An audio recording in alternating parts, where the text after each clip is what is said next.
Muy buenos días, Costa Rica. Muy buenos días a toda la audiencia de puroperiodismo.com. Les saluda Edgar Fonseca, editor. En la primera entrevista de este año 2024, de las entrevistas que periódicamente hacemos desde nuestro sitio puroperiodismo.com, con figuras, personajes del acontecer nacional e internacional. Les agradecemos a ustedes, audiencia de puroperiodismo.com, la fidelidad, la lealtad a lo largo del tiempo en la atención a la agenda informativa que mantenemos tanto nacional como internacional, en atención a las entrevistas que publicamos semanalmente con personalidades del acontecer nacional e internacional. En esta ocasión entrevistamos al magistrado vicepresidente del Tribunal Supremo de Elecciones de Costa Rica, licenciado Max Esquivel Fairón, quien accedió gustosamente a conceder esta entrevista en el entorno y en la proximidad de las elecciones municipales de Costa Rica el próximo 4 de febrero. 1.212 puestos en juego entre alcaldías, síndicos, concejales, intendentes, en una de las pruebas de la democracia costarricense, ya casi en 75 años de vigencia, la más longeva en Latinoamérica, quizá en la prueba, señor magistrado, más específica de lo que es de la representación ciudadana, cuál es la elección de alcaldes, de intendentes, de síndicos, de concejales.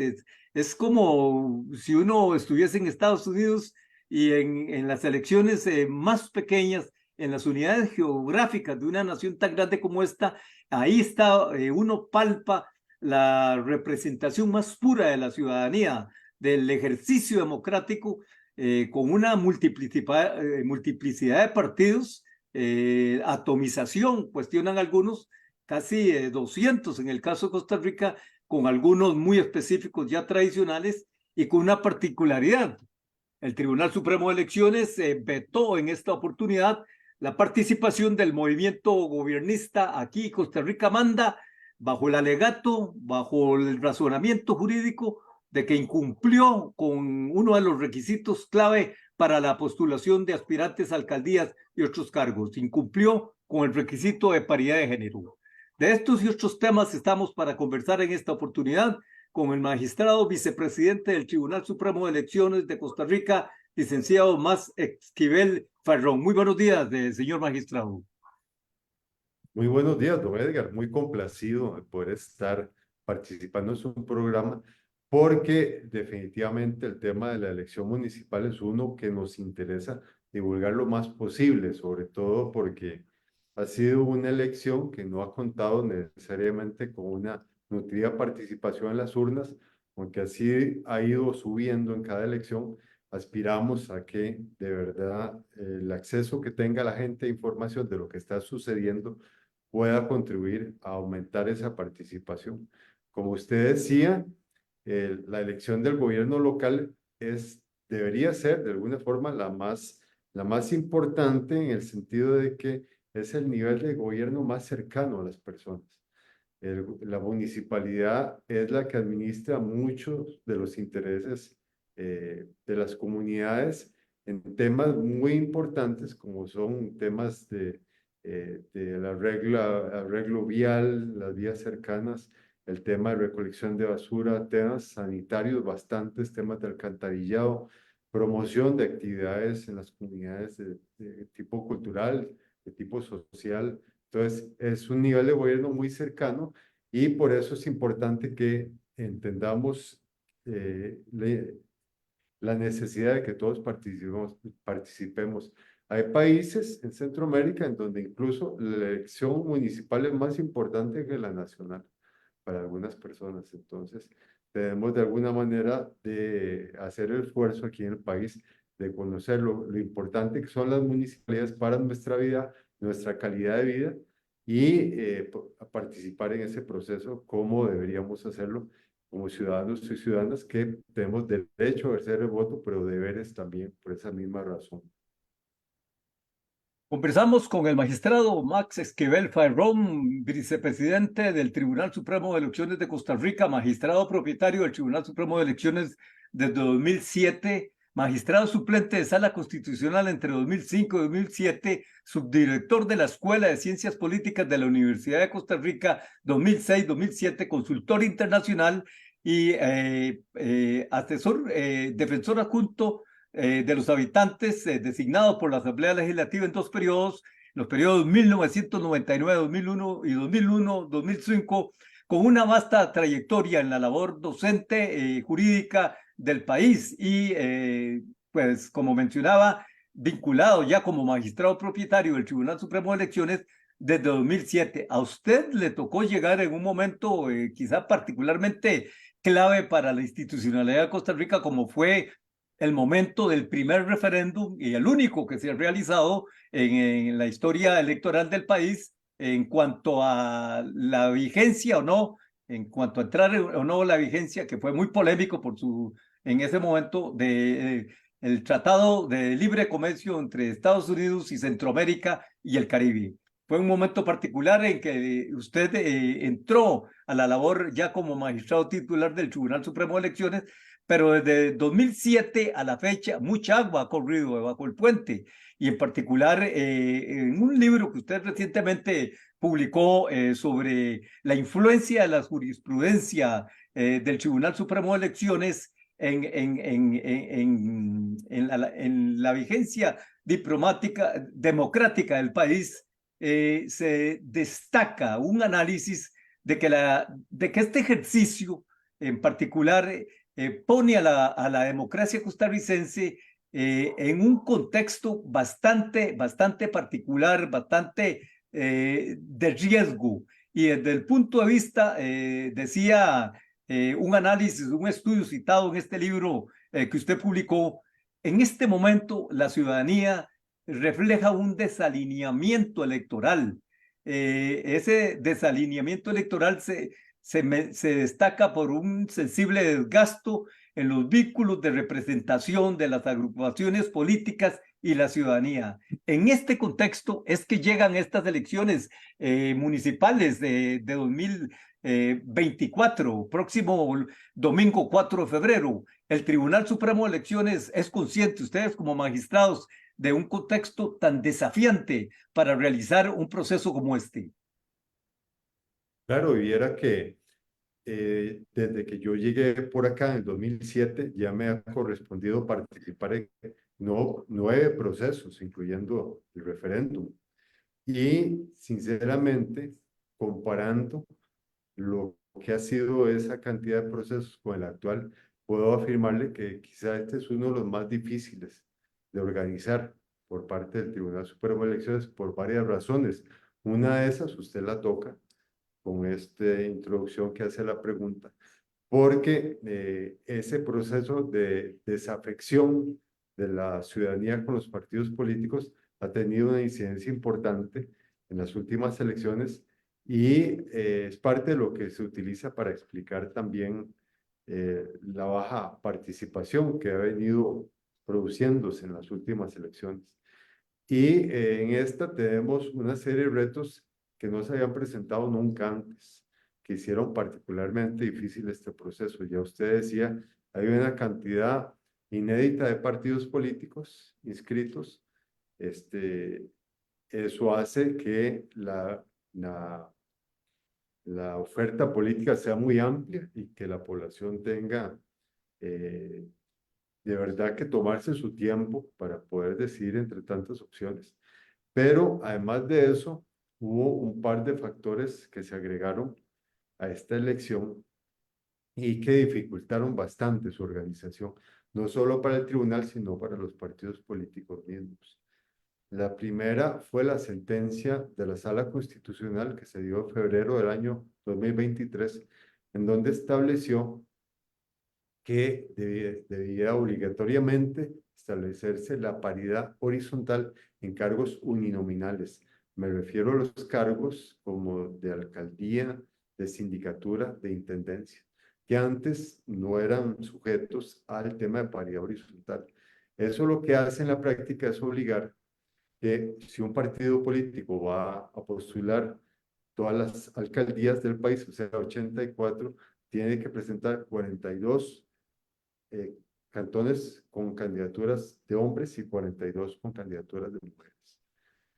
Esa sentencia de la sala llegó tal vez un poco tarde para el inicio ya de los procesos políticos mismos, parte de una elección.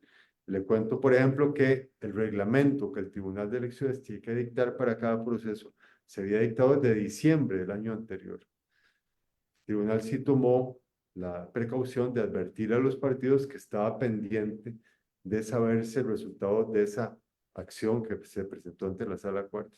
Sin embargo, al venir en febrero, tomó por sorpresa no solo al tribunal y a los partidos porque ya habían iniciado una serie de procesos. Por ejemplo, el Tribunal de Elecciones ya venía trabajando de tiempo antes en la elaboración del software que necesitamos para el proceso de inscripción de partidos, con las reglas anteriores. Los partidos políticos ya habían iniciado procesos internos para determinar posibles candidaturas, conversaciones entre grupos, alineaciones de un sentido u otro. Cuando vino esa sentencia de la sala que cambió las reglas, perjudicó todos estos procesos. El tribunal lo obligó a echar para atrás todo lo avanzado en el sistema que desarrollamos para la inscripción de candidaturas y empezar de nuevo, casi de cero, a su elaboración. Y a los partidos políticos echar atrás todo el avance que tenían en esos procesos internos de definición de liderazgos cantonales. Entonces, eso trajo como efecto que tanto el tribunal como los partidos tuvieron menos tiempo para todo el trabajo que teníamos que hacer. Aparte de eso, vino una sentencia también de la Sala Constitucional que prohibió la reelección después de 2 periodos seguidos de alcaldes, por ejemplo. Entonces, eso agregó un tema más que debía ser analizado al inscribir candidaturas. Entonces, todo este proceso complicó un poco la elección. Los partidos tuvieron problemas, de alguna forma, para poder completar estos temas de paridad y eso obligó a que el tribunal fuera dando resoluciones para ir guiando los partidos sobre esto. Entonces, todo este tema definitivamente ha complicado bastante, ¿verdad? Aparte de eso, pues el Tribunal Supremo de Elecciones y ya lo ha hecho público, tenía también un plan piloto que quería llevar adelante para el sistema de papeleta única electrónica, que no es lo mismo que voto electrónico, pero así lo han denominado algunos, ¿verdad? Y eso toma su tiempo también de organización, de capacitación a la gente. Entonces, todos estos factores, don Edgar, de verdad que han hecho un proceso bien complicado, pero que hemos podido organizar y estamos seguros de que va a salir bien el próximo 4 de febrero. Sin duda alguna, señor magistrado, una de las decisiones más polémicas de esta seguidilla de trámites y diligencias en el ámbito electoral que usted ha mencionado, con incidencia en la Sala Cuarta, fue la decisión de diciembre reciente del Tribunal Supremo de vetar la participación del movimiento gobiernista Costa Rica Aquí Manda por el incumplimiento del requisito de paridad de género, como usted mencionaba, que es una de las secuelas de una decisión de Sala Cuarta. Esa decisión llevó a airadas protestas del sector oficial, incluso la jefa de fracción gobiernista llegó a decir en plena Navidad de que Costa Rica estaba regida por una dictadura legal, tanto de la Sala Constitucional como del Tribunal Supremo de Elecciones. Ese es un planteamiento lógico de entender en medio de resoluciones de orden jurídico adoptadas por Sala Cuarta y el Tribunal Supremo de Elecciones. Bueno, merece una explicación este tema porque, como usted dice, ha consumido mucho tiempo a veces en noticias y medios de comunicación y no siempre se maneja la información precisa. Tal vez se puede empezar diciendo que desde hace muchos meses el Tribunal Supremo de Elecciones definió cuáles deberían ser las reglas a aplicar en tema de paridad horizontal por parte de los partidos y cuáles eran las consecuencias de que los partidos no pudieran cumplirlas. De eso se notificó con suficiente tiempo a todos los partidos. Y hemos estado acompañando el proceso en el sentido de que cuando los partidos planteaban alguna dificultad que podía presentarse a cumplir con esas reglas, el tribunal dictaba resoluciones aclarando. Uno de esos temas fue precisamente el que planteó uno de los partidos tradicionales que decía, ¿qué sucede si en la realidad, en un lugar específico, cuando el partido convoca a sus partidarios a elegir candidatos, simplemente no se interesa ningún hombre o ninguna mujer en postular su nombre y lograr completar esa paridad? Entonces, a raíz de eso, el tribunal dio una resolución explicando una serie de opciones que tenían los partidos que les permitían presentar candidaturas sin cumplir con la paridad, pero después de agotar una serie de opciones para asegurarse que el partido abrió opciones a sus afiliados para presentar sus candidaturas. Entonces, estas resoluciones fueron notificadas también a todos los partidos. Y luego vino ya el proceso interno de los partidos en donde tenían que definir candidaturas y una vez definidas estas, tenían que inscribirse ante el Tribunal de Elecciones. En ese momento donde el tribunal analiza si se cumplió o no la paridad y en los casos de los partidos que no cumplieron con esa paridad, sí siguieron las reglas que estableció la jurisprudencia para que pudieran participar en la elección aunque no hubieran alcanzado esa paridad. Entonces, en ese proceso de análisis de la inscripción de candidaturas, hubo una cantidad importante de agrupaciones en donde fueron rechazadas nóminas, no fueron solo 2 partidos. Hubo varios, lo que pasa es que como son distintos niveles de candidaturas, son las de alcaldías con sus vicealcaldes, vicealcaldesas, regidurías, después las sindicaturas y concejalías de distrito. Entonces, algunos partidos se les rechazó en sindicaturas, algunos se les rechazó en regidurías, algunos en alcaldías. Y tal vez los que trascendieron más fueron los que provocaron tal vez más reacción mediática ante la resolución que hizo el tribunal. Hubo partidos, bastantes, que pudieron presentar candidaturas sin cumplir con la paridad de género porque cumplieron con esas excepciones que permitía la jurisprudencia.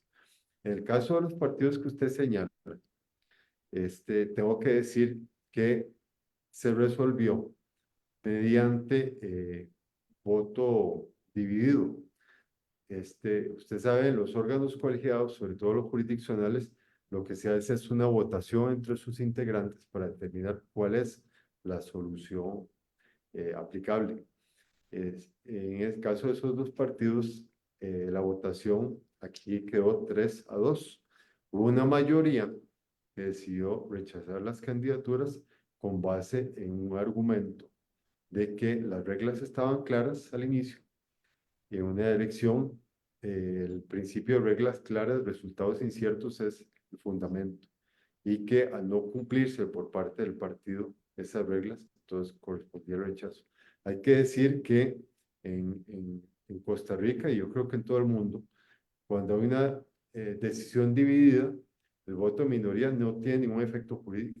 El que vale es el de mayoría, que se convierte en ese momento en la posición oficial del Tribunal Supremo de Elecciones, aunque hubiera sido dividida la decisión. Entonces, eso significa que a partir de esta resolución, el tribunal ya asumió esa posición y lo que eso define es el rechazo de algunas candidaturas presentadas por esos 2 partidos. Entonces, es el tipo de tema en donde no voy yo a exponer un criterio del otro porque yo formé parte del voto minoría.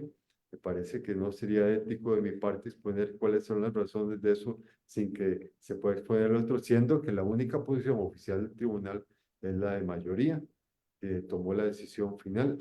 Sí puede invitarse a la gente interesada en poder leer la resolución, es muy amplia y se exponen los 2 criterios con suficiente claridad para que pueda entenderse, pero sí, hay que decir, la posición oficial del tribunal, entonces, es el rechazo de esas candidaturas de esos partidos y de esa forma vamos a la elección el próximo 4 de febrero. Puroperiodismo.com desde San José, Costa Rica, en esta primera entrevista desde nuestro sitio, desde nuestra plataforma, con personajes del acontecer nacional e internacional. entrevistas que publicamos, que divulgamos semanalmente desde nuestro sitio, entrevistas que usted puede seguir en este momento vía Zoom, Facebook Live. De inmediato estará en la red Twitter. Igualmente, usted la puede encontrar en nuestro canal YouTube y, por supuesto, toda la información atinente a este proceso electoral, usted la puede seguir el próximo 4 de febrero desde nuestro sitio puroperiodismo.com y en estas semanas previas en las informaciones que vamos a estar publicando continuamente en cuanto a la cercanía, en cuanto al desarrollo y en cuanto a las peripecias de este proceso. Una resolución histórica, señor magistrado, como la que usted menciona, porque se rechazó la participación del movimiento del partido en el gobierno. Usted dice, y por respeto a lo que es una decisión colegiada jurídica, pues no puede entrar en las implicaciones de la decisión. Sin embargo, llama la atención que desde el punto de vista del sector gobernista, del movimiento gobernista, incluso llegaron a decir que estaban planteando denuncia de la decisión y del proceso ante la Comisión Interamericana de Derechos Humanos, casi dando a entender que estaban deslegitimando el proceso que viene el próximo 4 de febrero. ¿Cómo analiza usted esta posición desde el sector oficialista? Claro, bueno, lo que debo empezar diciendo es que Costa Rica es firmante de la Convención Interamericana de Derechos Humanos y como país reconocemos en ese sentido la jurisdicción de los organismos de esa jurisdicción interamericana. Obviamente cualquier persona física o jurídica del país puede accionar esos mecanismos y cada uno de esos organismos, tanto la comisión, si cree que es viable para plantearlo después ante la Corte, tiene sus propias facultades y formas de actuar. Entonces el país entero firmó y reconoce obviamente todos esos mecanismos. En el caso de la elección en particular, algo de lo que se ha discutido recientemente es la posible aplicación de medidas cautelares por parte de la comisión, que es el órgano que revisa primero la denuncia para ver y estimar si tiene andamiaje suficiente para ser planteada ante la Corte. En relación con ese tema, hay que esperar a ver qué puede actuar la comisión en ese sentido. Sí, como magistrado del tribunal, tengo que decirle que la pretensión de que una gestión de ese tipo llegue a suspender la selección no es viable, no porque se nos antoje a nosotros como magistrados desobedecer una gestión de ese tipo si llegara a presentarse, sino más bien porque hay una imposibilidad material y jurídica para detenerlas. Me explico más en detalle. En este momento estaba programado para ayer, todavía falta que me lo corroboren hoy, que ahora tenemos una reunión para eso. Se terminó la impresión de las papeletas. Ya está listo el material de papeletas para empezar a ser repartido por el país. De acuerdo a la normativa que rige bueno, tanto a nivel constitucional como legal, el tribunal tiene que garantizar que haya un cambio de autoridades de acuerdo a lo que las leyes establecen. Tenemos una obligación de que el 1 de mayo comienzan todas las nuevas autoridades municipales y eso no puede detenerse. Para lograr eso, hay todo un proceso electoral que tiene una serie de cronogramas y reglas que tienen que respetarse como garantía para los partidos que están participando. Imagínense que, por ejemplo, las juntas cantonales, que son formadas por partidos políticos, para recibir el material electoral, tienen que recibirlo 15 días antes de la elección. Eso es casi en semana y media. Tenemos que entregárselos a ellos. Las juntas receptoras de votos tienen que recibirlo una semana antes de la elección. Entonces, como usted ve, hay una serie de fechas y procesos que están activados desde hace mucho y que tienen que irse cumpliendo para poder hacer posible el proceso electoral y de esa manera garantizar el recambio de autoridades conforme tanto la Constitución como las leyes lo establecen. Así es que si viniera, que yo no creo, porque eso no es la dinámica que tienen los organismos del sistema interamericano, pero si si viniera una consulta al país de si es posible aplicar una medida cautelar de suspensión de elecciones, hay una imposibilidad material y jurídica para poder hacerlo. Así es que por eso nuestra presidenta fue contundente en la última conferencia de prensa de la semana pasada, diciendo que las elecciones del 4 de febrero se van a realizar sí o sí, porque tanto la ley como las condiciones establecidas para el recambio de autoridades así lo exigen. Le interpreto, señor magistrado, que una eventual medida cautelar sería más bien para una posterior medida a la realización del evento electoral del 4 de febrero. Sí, digamos que el sentido que tienen las medidas cautelares están diseñadas para evitar una violación de derechos que se puedan dar en ese momento. En la dinámica de los organismos del sistema internacional, eso se aplica sobre todo cuando hay violaciones inminentes de derechos personales, que esté en peligro la libertad, la seguridad personal de la gente, ¿verdad? Pero para situaciones más bien de discusiones de un nivel distinto, como la que se está planteando aquí, no es costumbre que se haga, no tendría ningún efecto real, ¿verdad? Porque hay una imposibilidad práctica y jurídica para que el país pueda aplicar algo así. Por eso, con base en la experiencia que ha habido de cómo funcionan estos organismos, yo no veo viable para nada que vaya a surgir una medida de este tipo. La costumbre ha sido además que antes de aplicarlas, el organismo de que se trate es una consulta al país de los efectos que podría tener eso. Y sería abundante lo que podríamos contestarle aquí a la comisión o a la corte de las razones que hacen imposible que pueda aplicarse una medida de ese tipo en este caso.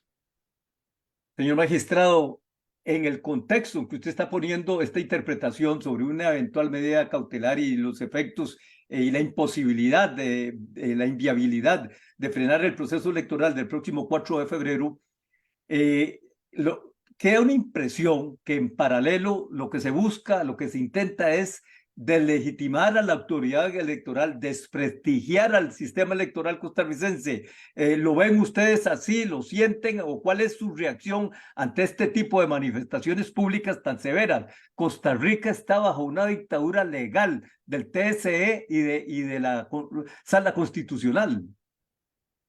Hay mucha desinformación, ¿verdad? Con esto. Nosotros lo que hemos tratado es de precisar, usar espacios como el suyo para explicar muchas de las reacciones de las personas que hacen ese tipo de llamados o aseveraciones porque no conocen el sistema, no saben cómo está estructurado, cuáles son las normas aplicables, tanto el electoral nuestro como el funcionamiento del sistema interamericano. Pero en este caso, lo que el tribunal ha optado no es por, ¿qué le digo? Ha sido más que todo reacciones en redes y este tipo de situaciones. Lo que hemos hecho es usar espacios como el suyo para poder dar toda la información que sea necesario para que quede claro.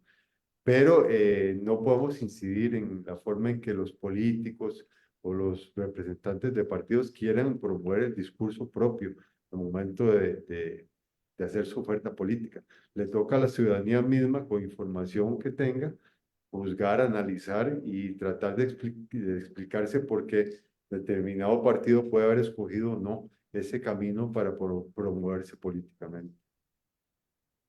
Junto a estos cuestionamientos, desde el punto de vista de la supuesta lesión al derecho de participación en el caso de dos partidos afines al gobierno, han surgido también cuestionamientos al plan piloto de la papeleta electrónica, de la votación electrónica, que creo que es un sistema muy adoptado a nivel global, a nivel internacional, y que yo creo que Costa Rica más bien está atrasado en el uso y en la aplicación del sistema del voto electrónico. Señor magistrado, las implicaciones de esta papeleta electrónica en un plan piloto, ¿cómo las analizan ustedes? Ustedes incluso han rechazado recursos en contra de esta aplicación. Sí, señor, claro, vale la pena. Este es otro tema de los que merece mucha explicación. Es un cambio, como todos los que se han producido desde el punto de vista tecnológico, que va a encontrar siempre resistencia de parte de algún sector de la población, miedo de parte de otras. Aquí eso se combate con información. Le cuento que ese atraso que usted señala es muy evidente en el caso nuestro. Imagínense que el Código de 2009 estableció en uno de sus artículos que el tribunal debería explorar opciones para avanzar hacia al uso de tecnologías para facilitar la votación de parte de la población. Es un mandato más bien en la ley que tenemos y que no es que el tribunal se ha dormido, porque ha tenido dos experiencias previas donde se han desarrollado también planes pilotos para esto. Pero lo que ha ocurrido en el contexto internacional en esta materia nos ha dicho, estate quieto un momento, no nos apresuremos. Pongo por ejemplo que en Alemania se usaba un sistema de votación electrónica que decidió echarse para atrás luego, después de una resolución del Tribunal Constitucional de allá que decía que no había forma de verificar que el resultado que arrojaba la máquina era realmente el que el votante había dado, porque no había un respaldo en papel de lo que había sucedido. Entonces, Alemania, que tiene todo el avance tecnológico que sabemos, tuvo que echar para atrás con esto. Entonces, eso nos llamó la atención de que teníamos que pensar bien lo que íbamos a hacer. Y aparte de eso, bueno, hemos sufrido como país últimamente del problema de los hackeos que se han producido, ¿verdad? Qué grave sería si eso pudiera ocurrir en una elección con mecanismos electrónicos. Entonces, tomamos la decisión de no hacer nada hasta que pudiéramos tener seguridad de un sistema que garantice todo lo que esos otros sistemas no han logrado garantizar. Y por eso encontramos esta como una muy buena opción. No le llamamos voto electrónico porque se diferencia de eso, precisamente a que el voto electrónico tradicional consiste en una máquina donde la persona vota y se almacena el voto de la persona para después transmitirlo a un centro que recoge la información. En el caso de lo que tenemos para esta elección, no ocurre eso. Eh, ¿Qué queremos evitar? Bueno, más bien le paso a explicar de qué se trata el sistema. Eso le llamamos eh, papeleta única electrónica. Consiste en una máquina que no almacena información de ningún tipo, ni está conectada por medio de Internet a nadie tampoco. Entonces, ahí se evita la posibilidad de hackeo, se evita la posibilidad de que esté en riesgo el secreto del voto si se almacenó quién votó por quién. Eso no ocurre con el sistema. El sistema nuestro lo que hace es facilitar la impresión del voto de las personas. Es una máquina con una pantalla que le ofrece al votante la posibilidad de insertar una papeleta que está en blanco, escoger en la pantalla las opciones para alcaldes, para regidores, para síndicos y concejales de distrito. Y entonces, después de que esa escogencia está hecha y el votante, la autorización para imprimir, se imprime una papeleta que va a tener en un solo documento las tres opciones del votante. Ese documento, la persona la dobla, igual que dobla la papeleta normal cuando va a depositar y la deposita en una urna. ¿Qué significa eso? Que siempre va a haber un respaldo impreso del voto. Pero tiene una facilidad que ayuda con problemas que ha habido en las últimas elecciones. Tantos partidos han sido, tantas papeletas, en el caso de la municipal, han tenido que utilizarse, que cuando se transmiten los resultados finales de la elección, hay una cantidad importante de esos resultados que no pueden transmitirse porque vienen con errores, errores de contabilidad sobre todo. Cuando se cierra la elección, está cansado la gente que estaba en la mesa, que cada vez son menos gentes de partido y más gente que pone el tribunal. 12 horas han estado allí, más 14, porque tienen que llegar unas horas antes y tienen que contar. Y después de contar tienen que sumar. Entonces hay una cantidad importante de errores. En este caso, esta papeleta única electrónica tiene la facilidad de que la papeleta que depositó la persona en la urna, cuando se sacan y se va a contar, se pasa por un lector y de una vez queda ahí establecido por quién votó ese papel de a quién corresponden los votos y se va sumando automáticamente. Entonces se eliminan los errores de suma que puede haber.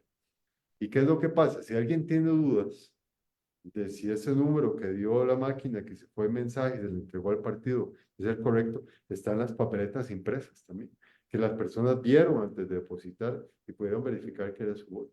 Y entonces cualquier cosa se puede proceder al conteo. El tribunal tomó la decisión por esta primera vez de que todas las mesas en que se use la papeleta única electrónica se van a abrir y se van a contar. Aparte de lo que dice el sistema consuma digital. Y entonces se va a verificar ahí, entonces si lo que arrojó lo digital es lo mismo que está en papeletas, pero no va a haber espacio para la duda. Entonces va a ser un sistema en donde nadie lo puede hackear porque no está conectado.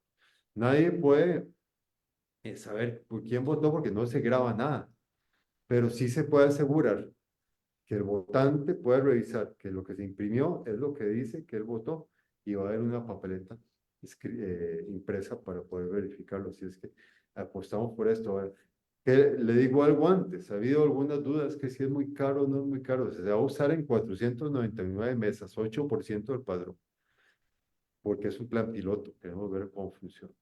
Tengo que decirle que ese dinero que se invirtió en esto sale de dinero que ha producido el mismo tribunal. Nosotros tenemos autorizado desde el código pasado la venta de servicios no esenciales. Los que quieren una certificación digital, en vez de venir a pedirla aquí, pueden obtenerla y pagan un monto.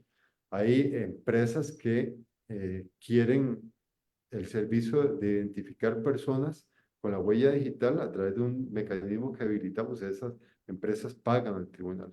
En estos años, como 6 años, hemos producido una cantidad bastante importante de miles de millones de colones.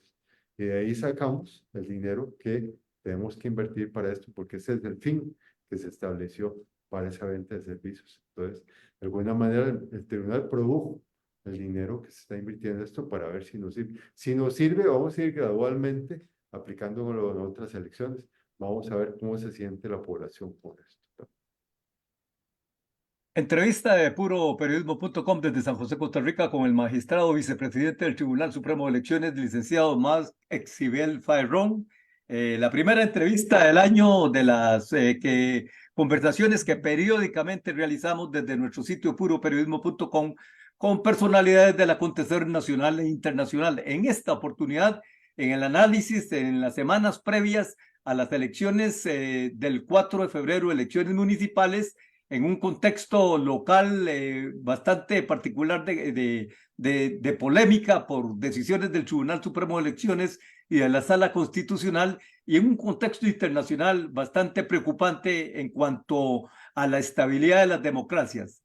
Atomización y desidentificación de los ciudadanos en la participación en los procesos electorales en general y en particular en los municipales, pero también un riesgo muy evidente en procesos tan específicos como estos de la contaminación, de la aparición de la emergencia de fondos contaminados, de fondos procedentes de mafias criminales que, como lo hemos visto en años recientes, en meses recientes, se han hecho presentes en penetración, en influencia, en partidos, en organismos públicos.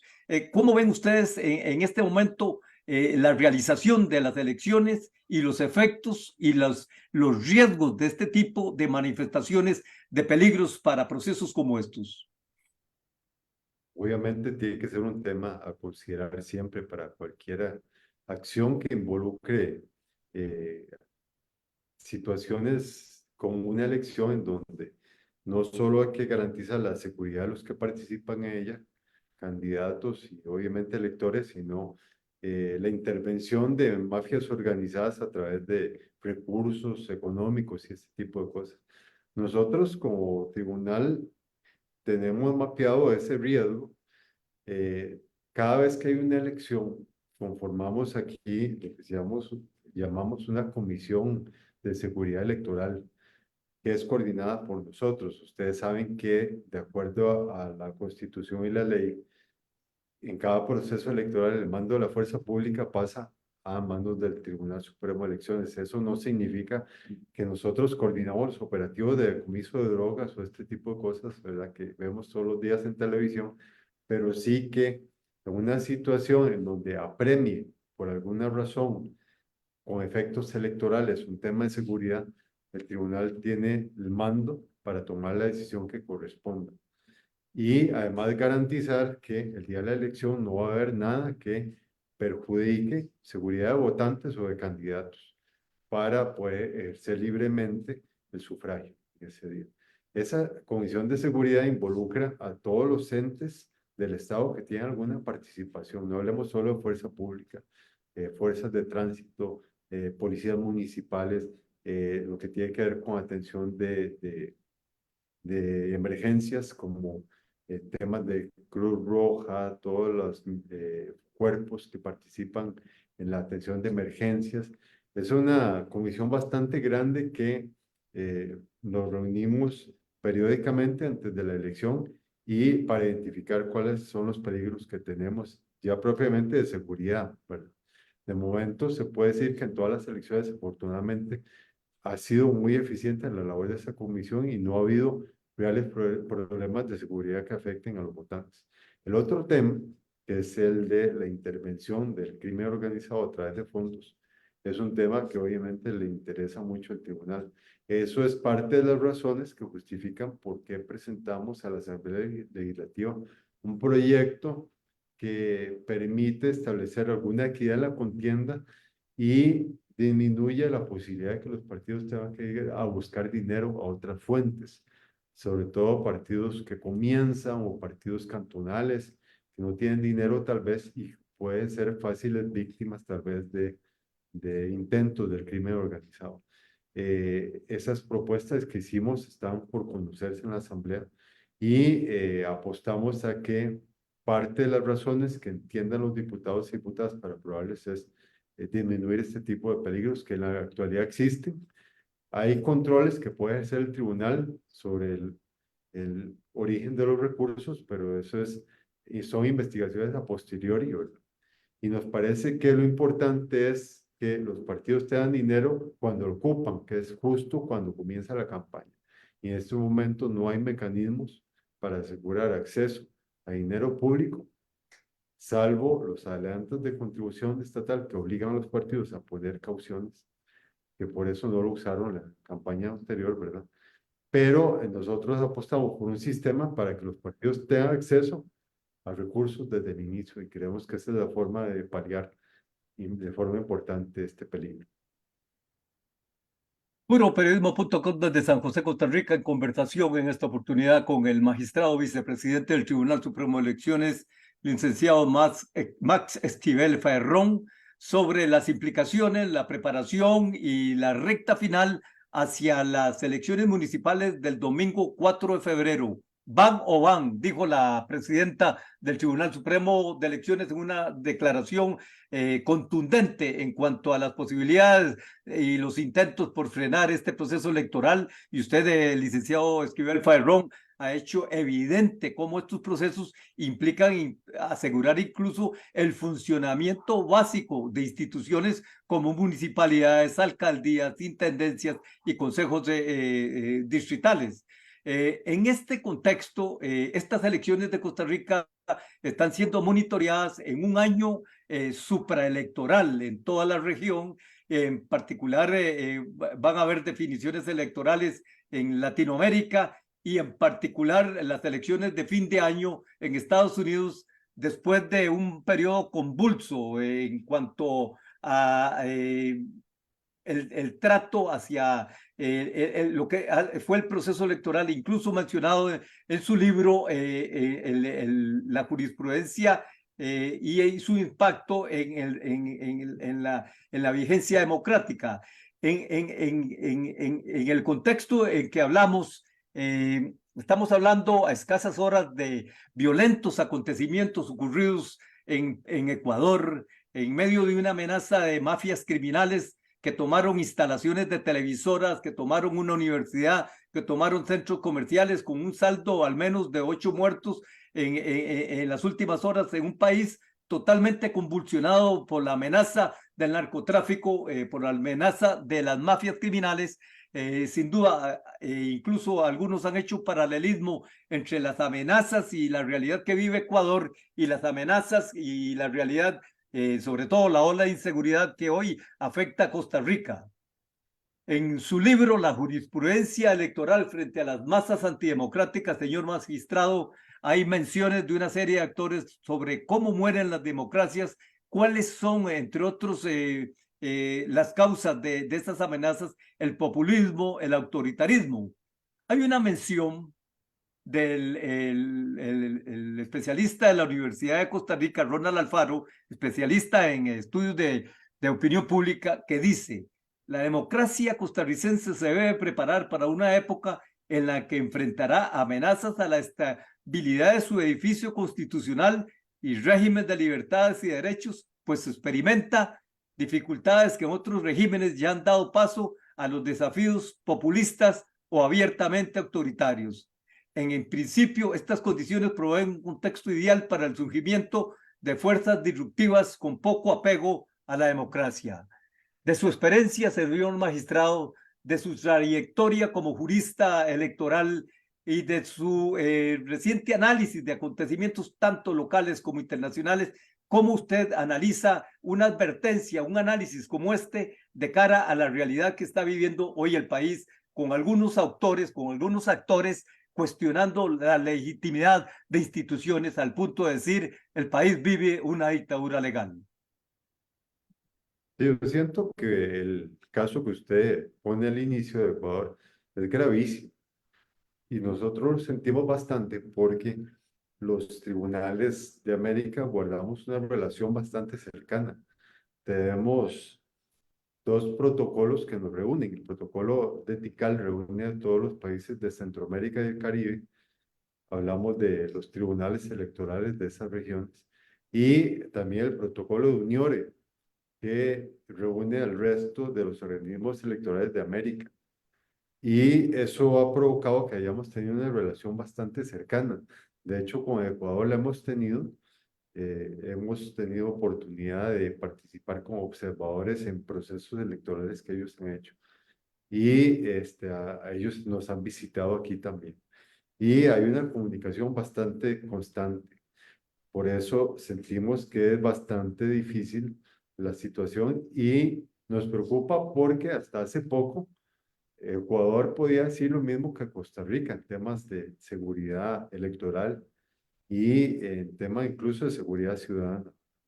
Eh, los llamados de atención que hacen algunos de que tenemos que evitar llegar a eso, yo creo que son muy realistas. El caso concreto de Costa Rica, yo siento que el candado más importante, el blindaje que puede asegurar que no sucedan esas cosas, lo encontramos en lo que denominamos el Estado de Derecho. Las instituciones que lo sostienen, menciono algunas, obviamente la Corte Suprema de Justicia, la Sala Constitucional en particular, por la función que ha desempeñado, la Defensoría de los Habitantes, por ejemplo, la Procuraduría General de la República, la Contraloría General, el Tribunal Supremo de Elecciones.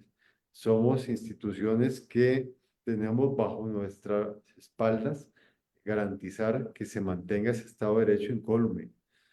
Para eso es importante ver también la experiencia de otros países. Vean ustedes que algunos regímenes autoritarios de Centroamérica, para mencionar algo más cercano, lo primero que hace el líder autoritario cuando llega es minar el Estado de Derecho, ver cómo se adueña de los magistrados de la Corte Suprema de Justicia, ver cómo se adueña de las instituciones de control para asegurarse que no va a trabajar en favor de la legitimidad del Estado constitucional vigente, sino de sus propios intereses.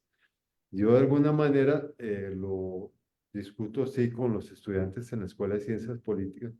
No hay que perder de vista nunca que el blindaje que tenemos en Costa Rica, y así lo han demostrado otros países como mismo Brasil, México, el mismo Estados Unidos, los que han detenido los excesos de los líderes que quieren pasarse de la raya con acciones autoritarias han sido las instituciones de control, la vigencia de su Estado de Derecho. Y por eso yo creo que de alguna manera algo que no debemos perder de vista aquí es la importancia de protegerlas, de garantizar siempre cuando haya procesos de nombramiento en la Corte Suprema de Justicia, en la Contraloría y demás, que sean procesos que garanticen y fortalezcan la independencia con la que han actuado hasta el momento todos estos órganos. Y yo creo de alguna manera que no estamos inmunes a que nos pase, pero Costa Rica es uno de los países de América que tiene más fortaleza en su Estado de Derecho y siento que eso sigue siendo una garantía que no debemos descuidar, más bien fortalecer. ¿Cuál ve usted la mayor amenaza a ese blindaje institucional? Bueno, el debilitamiento precisamente ¿qué le digo? La amenaza posible sería que a través de reformas que se hagan en la constitución política para disminuir la independencia de esos órganos de control, posibilidad de que en algún momento alguien tenga una mayoría suficiente en la Asamblea Legislativa para querer condicionar los nombramientos para que sea gente que esté trabajando a su favor y no en defensa de la institucionalidad democrática. Este debilitamiento presupuestario es uno que se ha usado en otros países también, disminuir los recursos que tienen esos órganos para que hagan su función y debilitarlos de esa manera. Son como pequeños mecanismos, ¿verdad? Que se han usado en otros países, que describe muy bien Levitsky en su libro, ¿verdad? Y que de alguna forma empiezan utilizando mecanismos institucionales para ir debilitando a esos órganos de control y al final terminan posicionándose en ellos y adueñándose para sus propios intereses. Yo creo que aquí tenemos todavía un Estado fuerte y que puede resistir a eso. Vamos a ver, nadie puede saber ni prever lo que el futuro traiga, pero ese es como el énfasis en el combate contra ese riesgo. Yo creo que deberíamos tener aquí en el país. Señor magistrado, muchas gracias. A la orden, don Edgar, siempre que quiera y que usted crea que podamos aportar desde aquí al tribunal, estamos a sus órdenes y de la gente que nos escucha. Si usted tiene algún punto final que cree que se ha quedado en el tintero sin compartir con los oyentes, los seguidores de puroperiodismo.com, si usted quiere agregar algo de sus reflexiones, a la orden. Bueno, yo creo que mal haría yo si no insisto con lo que comenzamos hablando. Es importante que todos tomemos conciencia de la necesidad de participar en este proceso municipal que viene. Si no participamos, si no votamos, lo que estamos haciendo es dejándole a otros que decidan quiénes van a liderar nuestras comunidades en el futuro. Eso nos quita el derecho a poder quejarnos. Si no participamos diciendo quiénes son los que deben estar ahí, después no digamos qué tirada con este alcalde o qué problema con esta alcaldesa. Por eso, de alguna manera, tenemos que involucrarnos, estar conscientes de la importancia que tiene ese nivel local de gobierno que tenemos en las municipalidades y cumplir nuestro deber ciudadano y acudir a las urnas. Realmente en muchos países, y lo estamos viendo ahora, cuesta tanto a la gente decir que se vive en libertad y con posibilidades reales de incidir en la formación de gobierno, que hoy nosotros que la tenemos no deberíamos desperdiciarla, deberíamos acogerla de inmediato y participar activamente en el próximo proceso. Ojalá de verdad que podamos aumentar de esa manera la participación en la próxima elección municipal. Muchas gracias, don Edgar, más bien. No, muchas gracias a usted, señor magistrado Max Esquivel Fairrón, vicepresidente del Tribunal Supremo de Elecciones de Costa Rica, en una conversación que nos ha concedido, un intercambio que nos ha permitido el primero del año desde nuestra plataforma puroperiodismo.com. Esta entrevista, esta conversación ha estado en directo vía Zoom, Facebook Live, estará de inmediato en la red Twitter, en nuestro canal YouTube, en Instagram y por supuesto, todas las incidencias y las principales referencias de esta conversación, ustedes las pueden encontrar en nuestro sitio puroperiodismo.com. Le agradezco al señor magistrado la atención, el tiempo, el espacio. Le agradezco a la audiencia de puroperiodismo.com y nos encontramos en una próxima oportunidad. Atentos a los acontecimientos tanto locales como internacionales. Desde puroperiodismo.com les saludó Edgar Fonseca, editor. Tengan muy buen día.